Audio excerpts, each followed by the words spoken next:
व्यक्ति जो है खुश कब रह सकता है, सदा खुशी में कब रह सकेगा वो?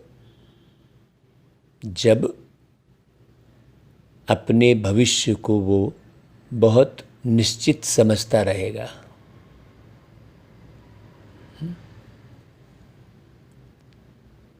जब भविष्य को बहुत क्लियर समझेगा तो वो खुश रहेगा और जीवन के रहस्य को समझेगा, है ना भाई? जीवन के रहस्य को जब व्यक्ति समझ लेता है तो हर एक बात समझ में आ जाती है। और दूसरा, कर्मों की गुह्य गति। हाँ, जो व्यक्ति श्रेष्ठ कर्म करता होगा, माने कर्म की फिलॉसफी को समझेगा। श्रेष्ठ कर्म क्या है, दुष्कर्म क्या है? दुष्कर्म देह के भान में किए गए कर्म दुष्कर्म की गिनती में आएंगे और आत्मभान में किए गए कर्म श्रेष्ठ कर्म कहलाएंगे। ये राज किसी को भी नहीं मालूम है ना? श्रेष्ठ कर्म क्या है और दुष्कर्म क्या है? तो दुष्कर्म करने की वजह से ही व्यक्ति को दुख प्राप्त होता है, पश्चाताप होता है। जब उसे समझ में आता है कि अरे मैंने तो बहुत दुष्कर्म किए हैं, पाप कर्म किए हैं, कुकर्म किए हैं, है ना? कई प्रकार के होते हैं ना कर्म, दुष्कर्म, पाप कर्म, कुकर्म, है ना? तो उसे पश्चाताप होता है, दुख होता है। तो खुशी के लिए 3 बातें स्पष्ट होनी चाहिए, है ना भाई? एक जीवन का रहस्य, दूसरा कर्मों की गुह्य गति और तीसरा सुनिश्चित भविष्य, है ना? जब भविष्य उसे सुखद महसूस होगा तो वो दुख कभी नहीं होगा। ये तीनों बातों की गहरी समझ केवल एक प्यारे पिता परमात्मा शिव बाबा के सिवाय इस दुनिया में कोई दूसरा देता नहीं है। इसलिए बाबा की वाणी को रोज गहराई से सुनना, समझना और अनुसरण करना चाहिए। ये बिल्कुल नियम में शामिल कर लेना चाहिए, आवश्यक कार्यों में शामिल कर लेना चाहिए कि मुझे बाबा की मुरली प्रतिदिन, प्रति क्षण सुनते रहना है, समझते रहना है, अपने मन में उसे रिवाइज करते रहना है। एक बार सुना, फिर दूसरी बातें बुद्धि में आ गई तो फिर सुनिए आप, क्योंकि कर्म क्षेत्र में जाने पर कई सारी बातें बुद्धि में फिर प्रवेश कर जाती है। रिश्ते नाते निभाने वाले स्थिति में बहुत सारी बातें बुद्धि में आ जाती हैं। इसलिए बार बार मुरली को सुनना, समझना और एक एक शब्द को मैं जीवन में उतार रहा हूँ कि नहीं उतार रहा हूँ, इससे पूरी ईमानदारी से फॉलो करना ये जरूरी है। तो आज 21 जुलाई 2022 की मुरली में बाबा कहते हैं, मीठे बच्चे सदा खुशी में रहो, है ना भाई? तो स्वर्ग की बादशाही का नशा कभी भूल नहीं सकता। तो खुश रहने के 3 उपाय बताए हमने आपको। सदा खुशी में कौन रह सकता है ना भाई? बाबा कौन सी वंडरफुल सैपलिंग लगाते हैं जो दुनिया में कोई नहीं लगा सकता। पतित मनुष्यों को पावन बना देना, यह वंडरफुल सैपलिंग शिव बाबा ही लगाते हैं। सोचो ना भाई, जो धर्म प्राय लोप है, केवल मूर्तियों तक सीमित है, गुणगान तक सीमित है, लोग पूजा पाठ तक सीमित रखे हुए हैं देवी देवता धर्म को, है। उन्हें ये भी पता नहीं है कि देवी देवता भी कोई धर्म है। उसकी बाबा स्थापना कर देते हैं। तो कितना वंडर है जो पूरी तरह से लोप हो गया है। बाबा का भाई चरित्र कौन सा है? किसी के चरित्र का वर्णन करते हैं ना लोग, तो बाबा का चरित्र कौन सा है? बाबा का चरित्र है चतुराई से बच्चों को कौड़ी से हीरे जैसा बनाना। ये बाबा का चरित्र है। बाकी कृष्ण के तो कोई चरित्र नहीं है ना भाई। छोटे बच्चे के क्या चरित्र बोलेंगे? किसी भी छोटे बच्चे का कोई चरित्र होगा क्या? कृष्ण तो छोटा बच्चा है, बड़े होने के बाद नारायण कहलाता है ना भाई। सोचने की बात है। नारायण के भी किसी चरित्र का वर्णन नहीं है। क्यों? क्योंकि सतयुग में पूरा जीवन ही बच्चे जैसा कोमल निर्मल है ना भाई। पूरा जीवन ही एकदम सतो प्रधान रहता है। तो बच्चे जैसा रहता है, जैसे बच्चे पूरे सतो प्रधान लगते हैं। तो सतयुग समझ लो मनुष्य आत्माओं का बचपन है, और त्रेता युग किशोर अवस्था है, और द्वापर युग युवावस्था है, और कलयुग वृद्धावस्था है। अभी बताओ, लोगों को ये ज्ञान नहीं होने के कारण कलयुग को बच्चा समझ रहे हैं और कलयुग को अलग एक स्वरूप दे दिया है? बाबा कहता है, रात के राही थक मत जाना, सुबह की मंजिल दूर नहीं है।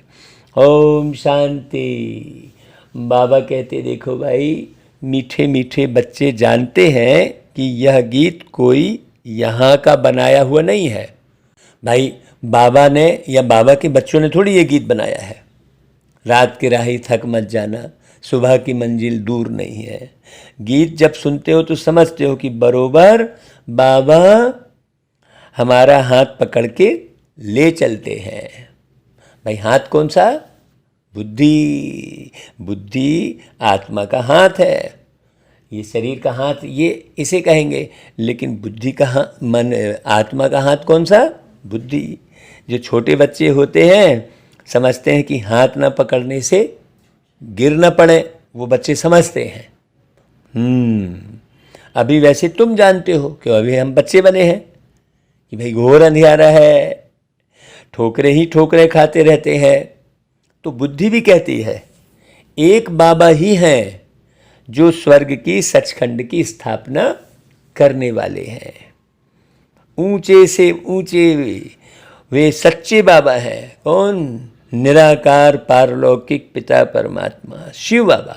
अब बाबा कहने से कईयों की बुद्धि में आएगा कोई दाढ़ी वाला है, कोई बूढ़ा, ऐसा आएगा।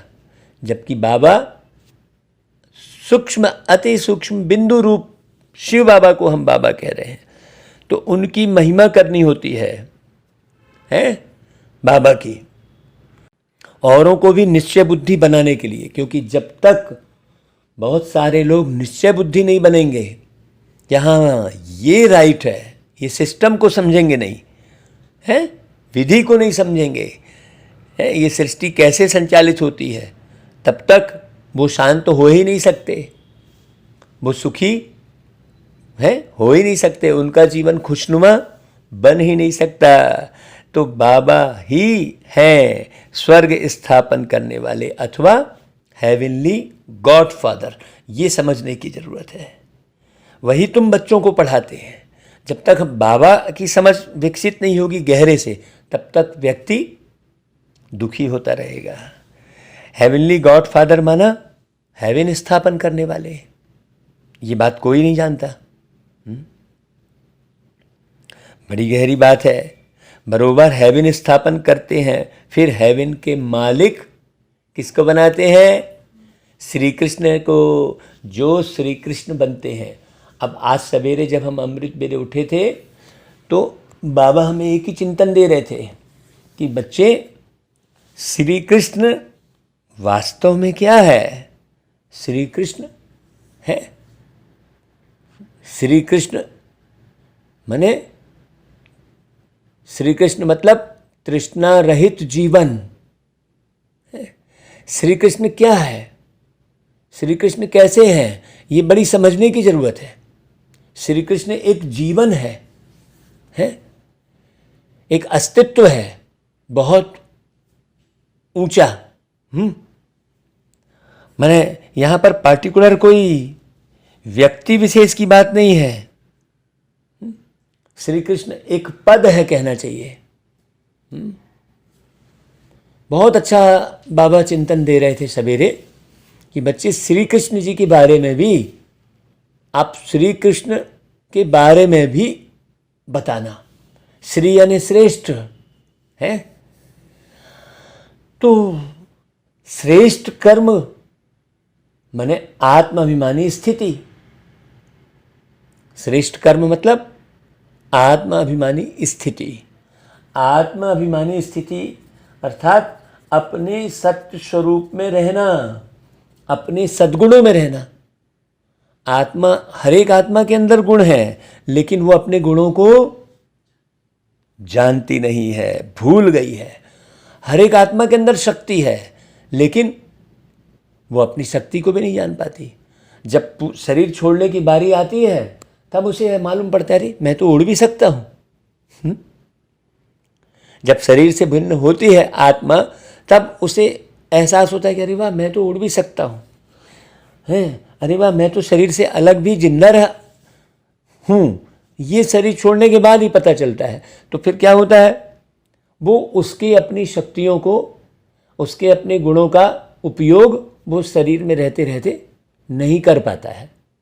इसलिए बाबा आकर मूल रूप से आत्म स्थिति में स्थित रहने की विधि सिखाते हैं। बड़ी गहरी बात। जिसके अंदर आत्मीयता है, गहरी आत्मीयता है, वो कृष्ण है। जिसके लिए कोई बात असंभव नहीं है, वो कृष्ण। अब कृष्ण के बारे में बहुत अच्छे से समझने की जरूरत है ना भाई। कृष्ण कौन? जिसके अंदर कोई भी माने दुष्टता नहीं है, किसी भी किस्म का स्वार्थ वृत्ति नहीं है, न पद की न धन की, है ना भाई। ये आप कृष्ण की कथा को अच्छे गौर से यदि समझेंगे तो आपको गहरे से समझ में आएगा। तो हेवन का मालिक कौन? श्री कृष्ण। वह हो गए हेवन रचने वाले। कौन? शिव बाबा। और वह हो गए हेवन के प्रिंस। हाँ, तो रचने वालों को भी हमें समझ में आना चाहिए ना भाई कि कौन अच्छा पढ़ा रहा है। जैसे अपनी को कोई भी बीमारी लगती है तो पार्टिकुलर हम उसके विशेषज्ञ को ढूंढते हैं। तो यहाँ भी हमें पूरी सृष्टि के विशेषज्ञ कौन है ये भी तो समझना पड़े ना भाई। अब कोई किसी को भी हमने भगवान कह दिया, ये तो रॉन्ग हो गया ना भाई। हर एक को विशेषज्ञ थोड़ी समझ जाएंगे हम। बहुत गहरी बात। तो बाबा कहते हैं, देखो बाबा ही स्वर्ग स्थापन करने वाले हेवनली गॉड फादर हैं। वही तुम बच्चों को पढ़ाते हैं। कितना नशा होना चाहिए। हेवनली गॉड फादर माना हेवन स्थापन करने वाले। तो रचना तो एक बाबा ही है, हेवनली प्रिंस बनाने वाले, रचता है ना भाई। रचना है कृष्ण और रचता है बाबा। तो रचता को समझना पड़े ना कि वो कैसी रचना करते हैं। गीत तो गा रहे हैं कि जिसकी रचना इतनी सुंदर वो कितना सुंदर होगा। माने ये इस गीत में क्या हो रहा है, इस गीत में क्या सोच रहा है व्यक्ति, अंदाज लगा रहा है कि जिसकी रचना, अब वो रचना किसको कह दे रहा है, देह को कह दे रहा है, प्रकृति को कह दे रहा है। हाँ, वो आत्मा को है बहुत सुंदर बना देते हैं, श्रेष्ठ बना देते हैं गुणवान बना देते हैं, ये नहीं जान रहा है कोई। आत्मा की सुंदरता को नहीं जान रहा है। और श्री कृष्ण आत्मा की सुंदरता को जानकर पुरुषार्थ कर रहे हैं। तो श्री कृष्ण आत्मा की सुंदरता को कब जाने? इसी संगम युग में, अभी। हाँ, वो श्री कृष्ण कई रूप धरते दिखाते हैं, श्री कृष्ण को कई रूप धरते हुए दिखाते हैं। बड़ी गहरी बात। और शिव जी को कई रूप धरते नहीं दिखाते। बहुत ध्यान से देखना, शिव जी को कई रूप धरते नहीं दिखाते हैं। तो बाबा कहते हैं रचता तो एक ही बाबा है और रचना वो कई रचना करते हैं, हेवनली प्रिंस बनाते हैं। तो प्रिंस एक ही तो नहीं होंगे ना भाई, प्रिंस तो अनेक होंगे। अभी कितनी गहरी बात है, प्रिंस अनेक होंगे। और सतयुग के प्रिंस कौन है? श्री कृष्ण। और बाबा कह रहे हैं कि प्रिंस तो सिर्फ एक तो नहीं होंगे, इसका मतलब कृष्ण कई हैं, मतलब कृष्ण एक स्वरूप है। बाबा फिर भी कहते हैं 8 डिनाइस्टी तो कम से कम गिनी जाती है ना भाई, है ना। डिनाइस्टी मतलब राजधानी है। बाकी कृष्ण तो बहुत सारे दिखाते हैं, जहाँ देखो वहीं कृष्ण है, ऐसा दिखाते हैं। डिनाइस्टी 8 है, इसका मतलब पूरी दुनिया ही बाबा कृष्णमय बना देते हैं, मतलब सबको कृष्ण बनाते हैं।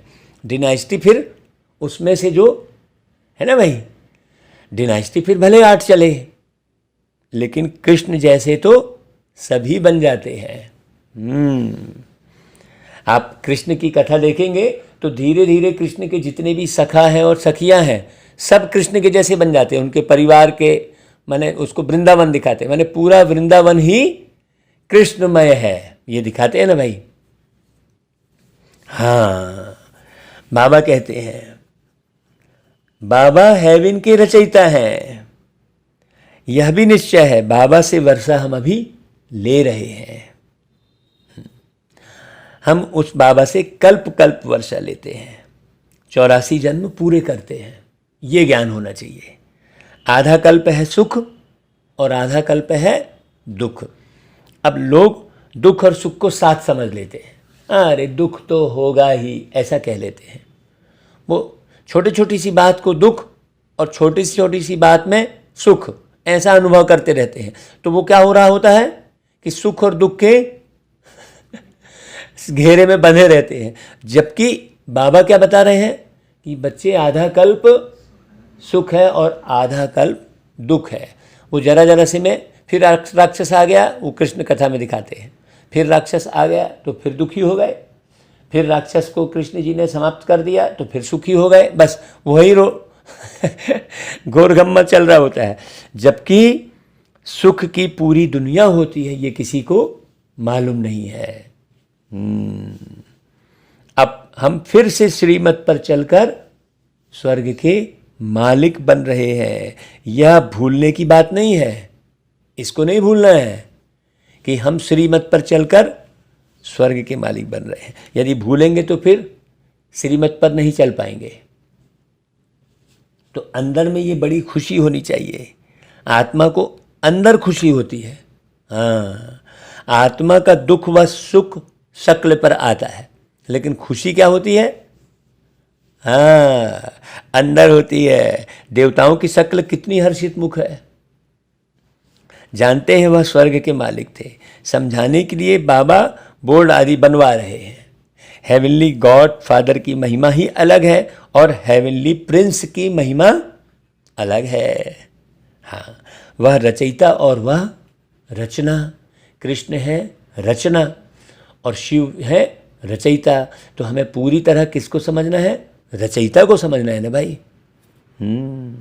तुम बच्चों को समझाने के लिए बाबा युक्ति से लिखते रहते हैं, तो मनुष्यों को अच्छी रीति समझ में आए कि वास्तविक बात क्या है। जिनको परमपिता परमात्मा कहते हैं वही पतित पावन है। वह बेहद के रचयिता हैं, रचेंगे भी जरूर क्या, स्वर्ग। सतयुग त्रेता को मनुष्य स्वर्ग कहते हैं। स्वर्ग और नर्क आधा आधा हो जाता है, ये ज्ञान किसी को नहीं है। वो तो नर्क नीचे धरती के और स्वर्ग आसमान के ऊपर, और यहाँ तो बस भौतिक सुख को सुख है और भौतिक सुख नहीं है तो दुख। माने सुख और दुख किधर से जुड़ा हुआ है उनका, वस्तु व्यक्ति वैभव से जुड़ा हुआ है, मान शान सम्मान से जुड़ा हुआ है। देखो भला, बाबा कहते हैं कि भाई उस जड़ झाड़ की आयु कोई फिक्स नहीं होती है, और इस झाड़ की आयु बिल्कुल फिक्स है मनुष्य सृष्टि की। हाँ, ये 5000 वर्ष में के बाद ही ये जड़जड़ीभूत होकर गिरता है।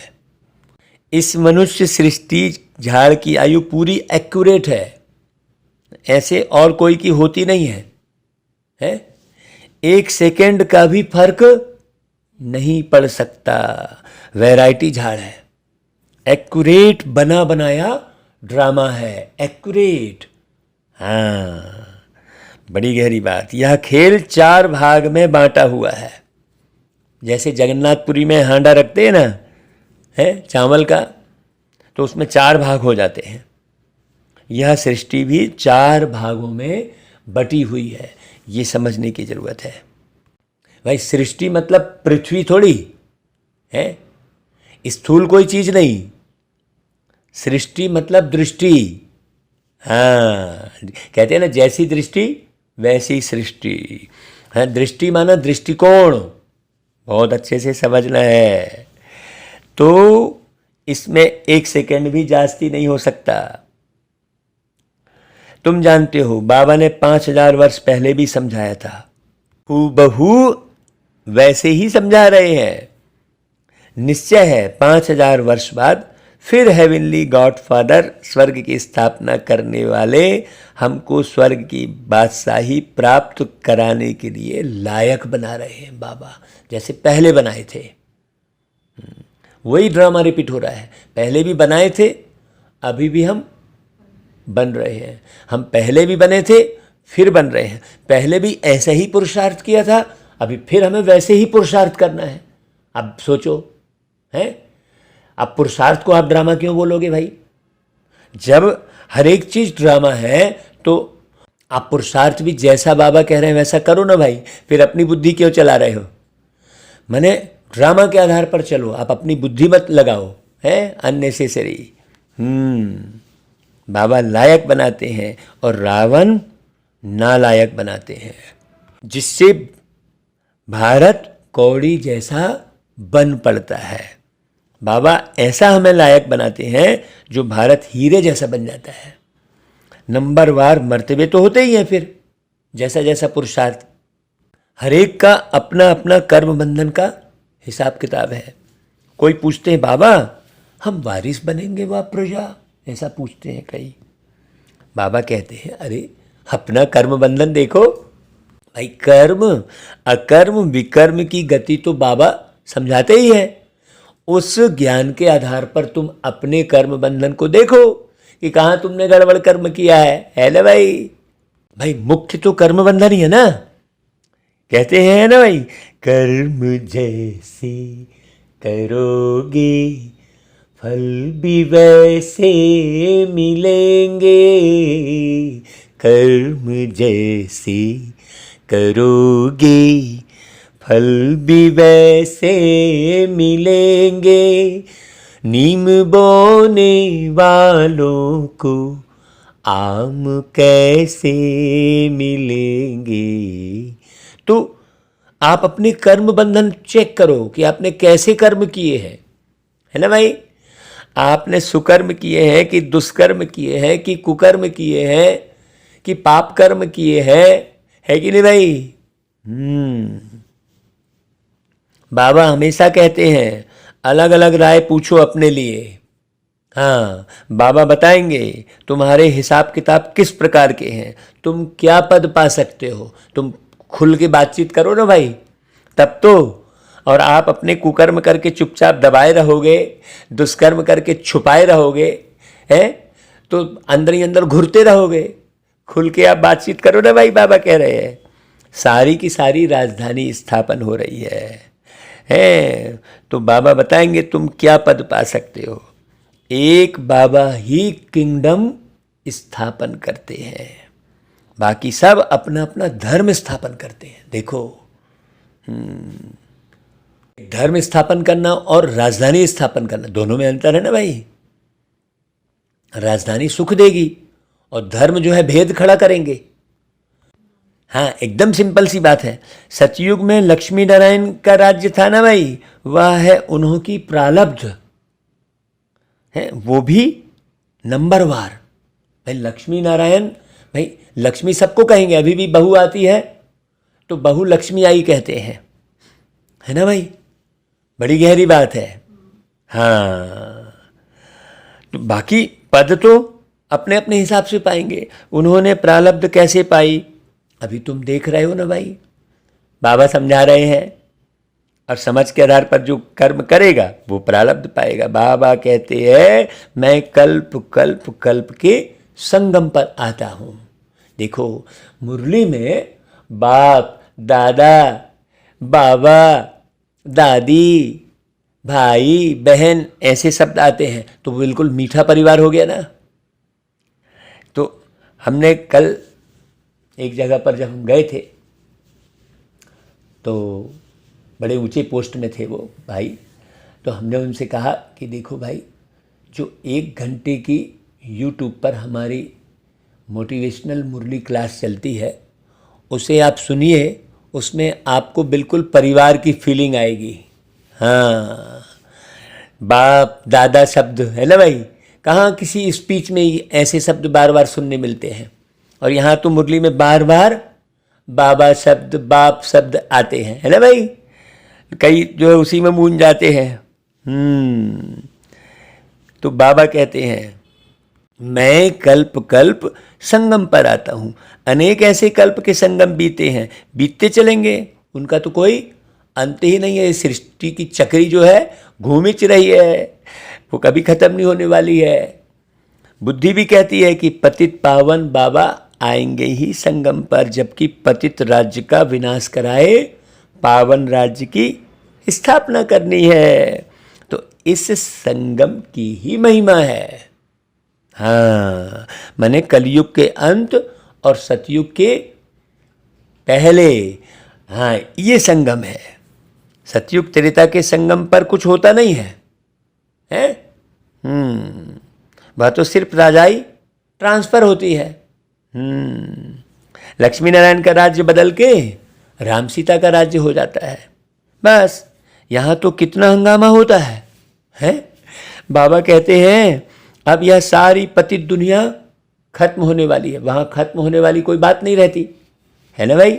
सतयुग त्रेता भी संगम होता है, लेकिन वहाँ खत्म होने वाली बात नहीं है। यहाँ तो खत्म होने वाली बात है तो हंगामा होता है, घबराहट बढ़ेगी लोगों की, अरे सारा मिट रहा है, क्योंकि सबकी बुद्धि। इसलिए बाबा बार बार कहते हैं अरे भाई वस्तु व्यक्ति वैभव से बुद्धि हटा लो और मुझ में लगा लो, क्योंकि सबको जाना है। बाबा कहते हैं मैं सबका गाइड बनता हूँ, बाकी पद तो अपने अपने समझ के आधार पर लोग पाते हैं। हाँ, दुख से लिबरेट कर सदैव के लिए शांति धाम सुख धाम ले जाता हूँ। ऐसा कोई बोलेगा क्या भाई? आज तक कोई ऐसा बोलने वाला आया क्या? तो फिर विश्व अथॉरिटी ही बोलेगी ना भाई। तुम जानते हो हम सुख धाम में जाएंगे, बाकी सब शांति धाम में जाएंगे। असल में क्या है, पुरुषार्थ क्या करना है ये समझ नहीं पाती है आत्माएं, तो मूंझती रहती हैं। अरे वो फिर इधर उधर मूंझती हैं कि नहीं इसको करने से मेरे कष्ट दूर हो जाएंगे, ये विधि अपनाने से दूर हो जाएंगे। तो अलग अलग कई विधि अपनाते रहते हैं, सब अपने अपने धर्म की अलग अलग विधि अपनाते रहते हैं और दुख से मुक्त तो होते नहीं हैं कोई, है। टेम्परेरी 2 पल की शांति मिल जाती है, एक भाव आ जाता है हाँ यहाँ ठीक हो सकते हैं, हाँ, फिर यहाँ ठीक हो सकते हैं। कुछ दिन बाद देखते हैं कि अरे यहाँ भी ठीक नहीं हो रहे हैं है ना। क्यों? क्योंकि वो विधि ही नहीं है जो बाबा सिखा रहे हैं। तो बाबा कहते हैं कि भाई, बाबा तो शांति धाम ले जाते हैं। इस समय मनुष्य कहते भी हैं मन को शांति कैसे मिले। ऐसे कभी नहीं कहेंगे कि मन को सुख मिले, शांति के लिए ही कहते हैं। क्यों? क्योंकि सब शांति में ही जाने वाले हैं, फिर अपने अपने धर्म में आने वाले हैं। ये राज तो किसी ने नहीं बताया ना। धर्म की वृद्धि तो होनी ही है। आधा कल्प है सूर्यवंशी चंद्रवंशी राजधानी, फिर और धर्म आते हैं। अभी आदि सनातन देवी देवता धर्म का कोई है ही नहीं। बाबा मुरली में पूरे सृष्टि चक्र का ही ज्ञान बार बार दे रहे होते हैं। क्योंकि बाबा राजधानी की स्थापना करना है ना भाई। तो धर्म ही बाकी प्राय लोप हो जाता है, फिर स्थापना होती है। तो सैपलिंग लग रही है, बाप यह सैपलिंग लगाते हैं, वह फिर झाड़ों आदि की सैपलिंग लगाते हैं। यह सैपलिंग कैसा वंडरफुल है। यह भी अपने को देवी देवता धर्म का नहीं कहेंगे। कौन? जिनके तन में बाबा आए हैं। बाबा समझाते हैं जब ऐसी हालत होती है तब मैं आता हूँ। आत्मा भूल जाती है कि वो देवी देवता धर्म से होते हुए ये ऐसे धर्म में आ गई। अब बाबा कहते हैं बच्चों, मैं तुम सब शास्त्रों को का राज समझाता हूँ, है ना। अब तुम जज करो कि कौन राइट है, खुद ही जज करो। रावण है ही रॉन्ग मत देने वाले। रॉन्ग मत देने वाले बहुत हैं जो रावण के वशीभूत हैं, माने 5 विकारों के जो वशीभूत हैं। इसलिए अनराइटियस कहा जाता है। जो भी देखना अपनी मत चलाएगा उसमें कैसी मिलावट होगी। क्यों? क्योंकि वो 5 विकारों के वशीभूत होकर ही बात करेगा। 5 विकार तो खैर मुख्य हैं, फिर उसके कई बाल बच्चे हैं। अनेकों विकारों में वशीभूत होकर, कोई ईर्ष्या के वशीभूत होकर, कोई घृणा के वशीभूत होकर, है कोई ज्वेलसी के वशीभूत होकर बात करता है। और सच्चे बाबा सच बताएंगे। बाबा हैं ही राइटियस, सचखंड के लिए सच्चा ज्ञान बताते हैं। बाकी यह वेद शास्त्र है भक्ति मार्ग के। कितने मनुष्य पढ़ते हैं, लाखों गीता पाठशालाएं अथवा वेद पाठशालाएं होंगी, जन्म जन्मांतर से ही पढ़ते आते हैं। आखिर कोई तो एम ऑब्जेक्ट होनी चाहिए भाई। कि भाई पढ़ क्यों रहे हो आप, पढ़ के बनना क्या है आपको। चरित्रवान राष्ट्र का निर्माण तो होता ही नहीं है। पाठशाला के लिए एम ऑब्जेक्ट चाहिए। शरीर निर्वाहार्थ पढ़ते हैं, बस एम ऑब्जेक्ट होती है। जो कुछ पढ़ते हैं, शास्त्र सुनाते हैं, तो शरीर निर्वाह चलता है, दुनिया तो नहीं बदलती ना। बाकी ऐसे नहीं कि मुक्ति जीवन मुक्ति को पा लेते हैं, वह भगवान को पा लेते हैं, नहीं। मनुष्य भक्ति करते हैं भगवान को पाने के लिए। भक्ति मार्ग में साक्षात्कार भी होते हैं, तो समझते हैं बस भगवान को पा लिया, इसमें ही खुश हो जाते हैं। भगवान को तो जानते ही नहीं है, समझते हैं हनुमान गणेश सब भगवान है या सब में भगवान है, ऐसा समझ लेते हैं। सर्वव्यापी का बुद्धि में बैठा हुआ है ना। तो बाबा ने समझाया है जो जिस भावना से जिसकी भक्ति करते हैं, वह भावना पूरी करने के लिए मैं साक्षात्कार करा देता हूँ। भाई बाप है ना भाई, तो क्या करे, है बच्चे का अगर वो थोड़े से साक्षात्कार में दुख दूर हो जा रहा है, क्योंकि बाप को बच्चों का दुख देखा नहीं जाता, तो क्या करे, ज्ञान तो समझ में आएगा नहीं उसको, इसलिए साक्षात्कार करा देते हैं। भाई क्या करे। अब एक 5 साल का बच्चा यदि कार मांग रहा है तो उसे ओरिजिनल कार थोड़ी ला के दे देंगे, हैं, उसे तो खिलौना ही देंगे ना भाई। बस वैसा ही खिलौना पकड़ा देते हैं बाबा, क्या करें, है। यहाँ तो बाबा पूरा एक एक बात समझा रहे हैं, तो वह समझते हैं बस भगवान मिल गया। भक्त माला है ही अलग और ज्ञान माला अलग है। इसको रुद्र माला कहा जाता है और वह है भगत माला। जिन्होंने जास्ती ज्ञान पाया उन्हों की माला है, और वह जास्ती भक्ति करने वालों की माला है। अब मीराबाई भक्तों की माला में शिरोमणि कहलाएगी, नारद जी है ना भाई, भक्तों की माला में, ज्ञान की माला में थोड़ी। ज्ञान की माला में तो श्री कृष्ण जी को गिना जाएगा ना भाई, हाँ, आप श्री कृष्ण जी की कथा सुनो तो श्री कृष्ण जी की कथा ज्ञान की माला में आए हैं। श्री कृष्ण जी ज्ञान की माला में आए हैं, तो उस ज्ञान को समझना पड़ेगा। जो श्री कृष्ण जी के पास ज्ञान है, उस ज्ञान के आधार पर वो हर राक्षस से जीत हासिल कर ले रहे हैं। अकासुर, बकासुर, जो भी है पाताल सुर, न जाने कितने सारे राक्षस दिखाए हैं, तो वो ज्ञान के आधार पर, समझ के आधार पर कर रहे हैं ना भाई। तो बाबा कहते हैं वह संस्कार एक जन्म साथ चलते हैं, ऐसे नहीं कि दूसरे जन्म में भी होंगे, नहीं, तुम्हारे तो यह संस्कार अविनाशी बन जाते हैं भाई। समझ के संस्कार तो अविनाशी बनेंगे ना भाई, जो गहरे समझ में आ गए। अब भक्ति में समझने वाली तो कोई बात ही नहीं है, तो संस्कार कैसे बनेंगे? जब कोई चीज़ समझ में आती है तब संस्कार बनते हैं। बड़ी गहरी बात। तो तुम्हारे तो यह संस्कार अविनाशी बन जाते। इस समय जो संस्कार जाएंगे, फिर संस्कार अनुसार जाकर राजा रानी बनते हैं, संस्कार के आधार पर। और यहाँ जो बनते हैं, पद पोस्ट पाते हैं, घुसपैठ के आधार पर घुसपैठ करते हैं। हाँ, वो दिखाते हैं भाई श्री कृष्ण जी की कथा में, है धनपति को घुसपैठ करके, दबाव डाल के। तो और वहाँ संस्कार के आधार पर, यहाँ संस्कार के आधार पर किसी को कुछ नहीं मिलता है इस कलयुगी पतित दुनिया में। हाँ, बाबा कहते हैं फिर धीरे धीरे क्या होती है, कला कम होती जाती है। अभी तुम बीच में हो, बुद्धि वहाँ लटकी हुई, संगम पर हो अभी तुम। आत्मा को ज्ञान है कि अभी हम जा रहे हैं कहाँ, सतयुग की ओर। हाँ, बिल्कुल गहरी बात समझना भाई।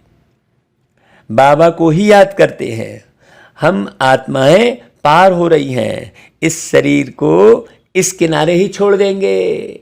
शरीर को तो साथ लेके कोई जाता ही नहीं है भाई। इस किनारे है पुराना शरीर और उस किनारे है सुंदर शरीर, हसीन शरीर। देखो, यह हुसैन का रथ है। हुसैन जिसको अकाल मूर्त कहते हैं, उनका यह तख्त है। आत्मा तो अकाल है, आत्मा को गोल्डन सिल्वर में आना है।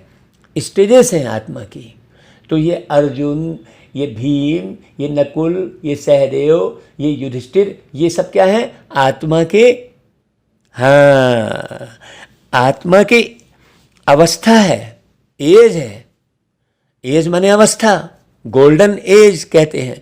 माने गोल्डन एज मतलब सारा पूरा सोना थोड़ी खाएंगे, है खाएंगे तो वही फल फ्रूट भाई। एज कहते हैं माने अवस्था, तो आत्मा की अवस्था है।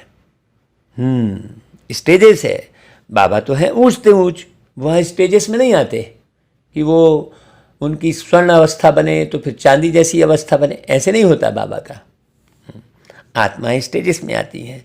गोल्डन एज वालों को फिर सिल्वर में आना पड़े, अभी तुमको आयरन एज से गोल्डन एज में ले जाते हैं। ये ऊंची अवस्था की बात है।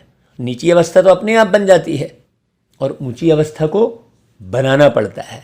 हाँ, बिल्डिंग ऊंची बनानी पड़ती है, गिर तो बिल्कुल अपने आप जाएगी वो है। हवा पानी आनी तूफान में, भूकंप में वो तो ऐसे ही गिर जाएगी भर भरा के, हैं। गिरने के लिए कोई मेहनत नहीं है। सोचो, गिरना तो सेकंड में है।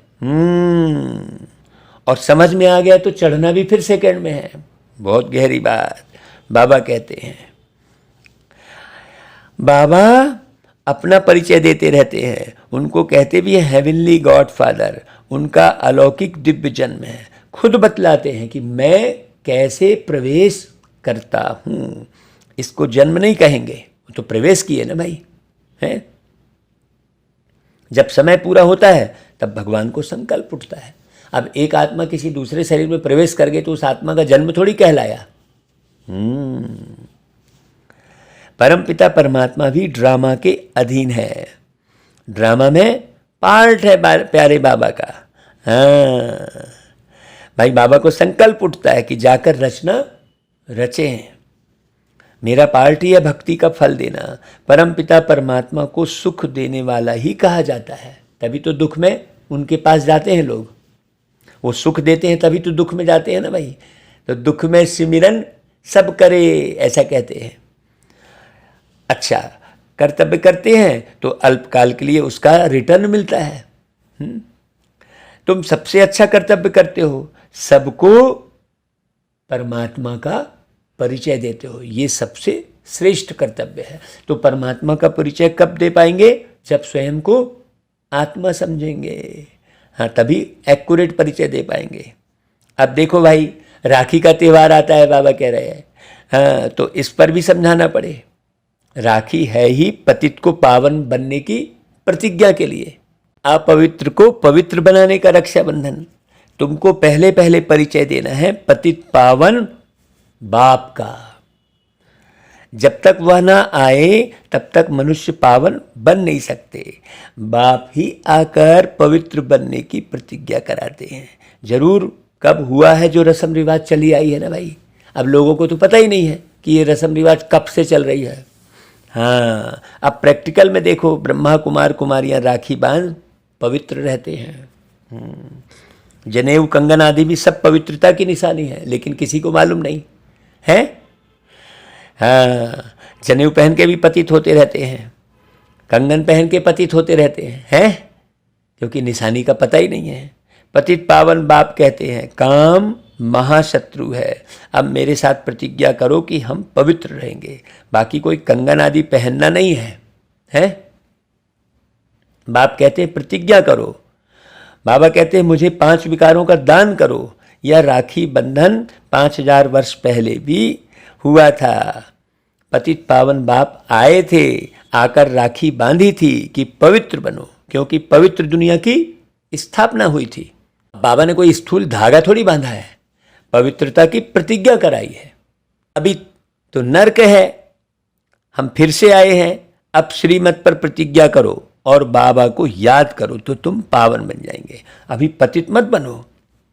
तुम भी कहो हम ब्राह्मण आए हैं प्रतिज्ञा कराने, हम प्रतिज्ञा करते हैं हम कभी पतित नहीं बनेंगे। देखो राजस्थान के कार्यक्रम में यही हुआ ना, कैसे जागृत हुए, पावन बनाने की प्रतिज्ञा कराई पूरा कार्यक्रम होने के बाद, और कैसे लोगों को समझ में आया और सामने आए खड़े हुए कि हाँ प्रतिज्ञा किए कि भाई हम पावन बनेंगे। अब हम हैं, और उसमें एक युवा भी खड़ा हो गया तो बुजुर्ग उसका सोचने लगे ये कैसे होगा। तो हमने बताया भाई हम भी युवा हैं, 29 साल की उम्र से हम बाबा के ज्ञान यज्ञ में चल के और पावन हैं, प्रत्यक्ष सामने खड़े हैं, तो वो युवा भी क्यों नहीं हो सकता। जब वो माने उत्साह में आ रहा है तो उसके उत्साह को बढ़ाना चाहिए ना भाई। तो बाबा कहते हैं प्रतिज्ञा करो कि हम कभी पतित नहीं बनेंगे। परंतु ऐसे भी बहुत हैं जो लिखकर खत्म हो गए। पतित पावन बाप आते ही है संगम पर, ब्रह्मा द्वारा आकर डायरेक्शन देते हैं, बच्चों है पवित्र बनो है। यहां सबने प्रतिज्ञा की है, तुम भी जज करो, तभी बाप से पूरा वर्षा मिलेगा। पवित्र नहीं बनोगे तो वर्षा पाओगे ही नहीं। तुम पवित्र ब्राह्मण बनो तो फिर देवता बन जाएंगे। इसलिए कहते हैं ब्रह्म देवाय नमः।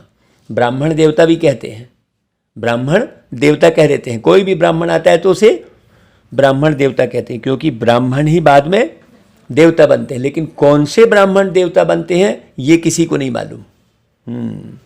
हम ब्राह्मणों की प्रतिज्ञा की हुई है, एल्बम भी दिखाना चाहिए। यह राखी बंधन की रस्म कब शुरू हुई थी। एल्बम मतलब वो संगम का पूरा चित्र है ना भाई, अच्छे से। अभी संगम पर यह पवित्रता की प्रतिज्ञा की हुई है, जो फिर 21 जन्म तक पवित्र रहते हो। अब बाबा कहते हैं मामेकम याद करो। ऐसी ऐसी पॉइंट्स निकाल, पहले ही भाषण बनाना चाहिए। यह रस्म कब से शुरू हुई है? 5000 वर्ष की बात है। कृष्ण जन्माष्टमी भी 5000 वर्ष की बात है भाई। कृष्ण के तो चरित्र कुछ है ही नहीं, वो तो छोटा बच्चा है भाई, प्योर है ना भाई। चरित्र तो एक बाप के हैं। अब को कृष्ण के भी चरित्र उल्टे सिल्टे बोलने लगते हैं, जबकि उसके कोई ऐसे कोई चरित्र नहीं है। बढ़िया खेल पाल करते हैं, है ना भाई, दिखा भी रहे हैं। वह तो छोटे बच्चे हैं। चरित्र तो एक बाप के हैं, जो चतुराई से बच्चों को कौड़ी से हीरे जैसा बनाते हैं। बलिहारी उन एक की ही है, और किसका बर्थडे मनाना कोई काम का नहीं है ना। बाकी तो सब गिरते ही चले जाते हैं। बर्थडे मनाना चाहिए एक परमपिता परमात्मा का, बस।